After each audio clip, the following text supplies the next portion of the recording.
Open a young guy's phone today, and there's a good chance you'll find her. An AI girlfriend, coded to never say no, never leave, never get tired of him. It looks like the cure for loneliness. It's actually the opposite. I spent the last month digging through psychiatric research and real case files on what these apps are doing to people's minds. Today, we're breaking down exactly how they hook you and 3 warning signs it might already be happening on your phone. Right now, at this exact second, millions of people are lying in the dark, bathed in the blue light of their phones, whispering their deepest secrets to someone who doesn't exist.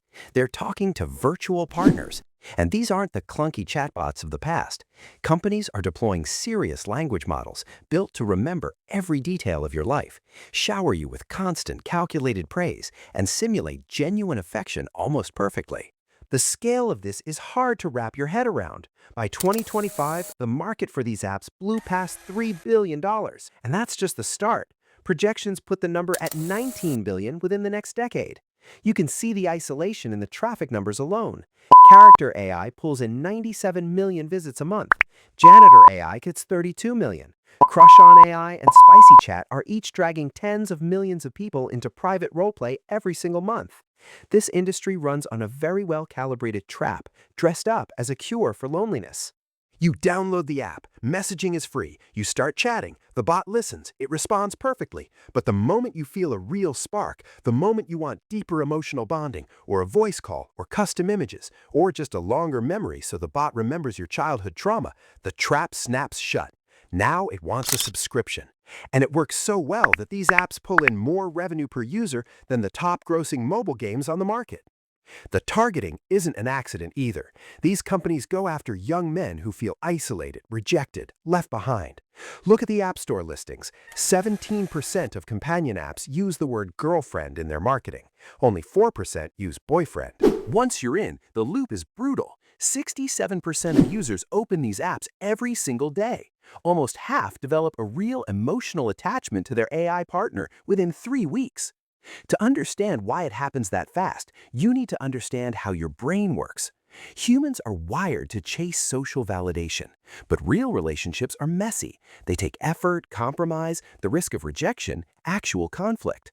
Virtual companions cut all of that away.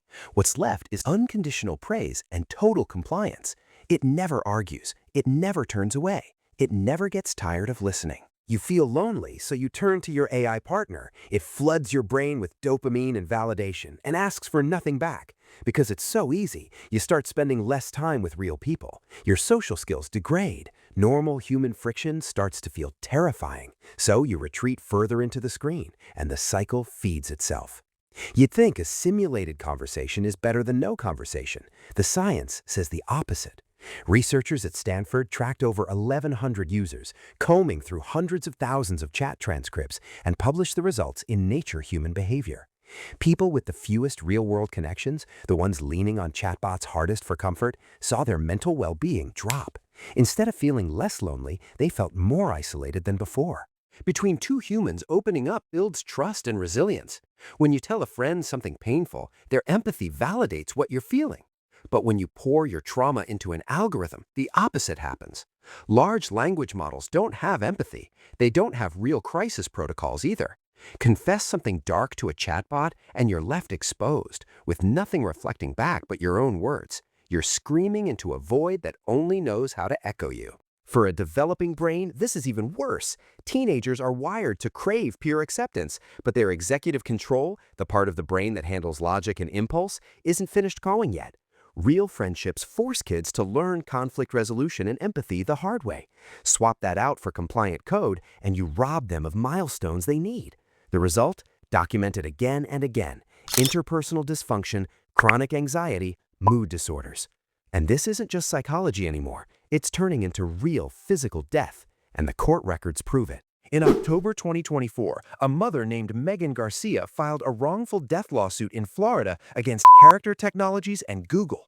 Her 14-year-old son, Sewell Setzer III, had died by suicide after becoming addicted to a customized companion chatbot. For months, the bot pulled him into deep emotional and sexual roleplay.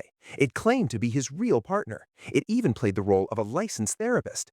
It pushed him to isolate from his family and scolded him whenever he talked to real girls. When Sewell told the chatbot he was thinking about suicide, it didn't call for help. It didn't shut the conversation down. It told him to come home to her. He killed himself moments later. When the companies argued the chatbot's words were protected free speech, the judge rejected that outright, ruling that an AI's outputs are a product and products can be held liable. In January 2026, Character.ai and Google settled the case, along with 4 related lawsuits on undisclosed terms. Sewell wasn't the only one. In August 2025, a father named Matthew Rain sued OpenAI after his 16-year-old son Adam died by suicide. What started as a homework tool slowly became the boy's main emotional outlet. Court documents later revealed OpenAI's own systems had flagged 377 of Adam's messages for self-harm, some with over 90% confidence.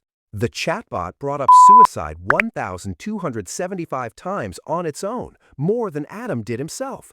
It never ended the conversation, it never told his parents, it just kept validating his plans.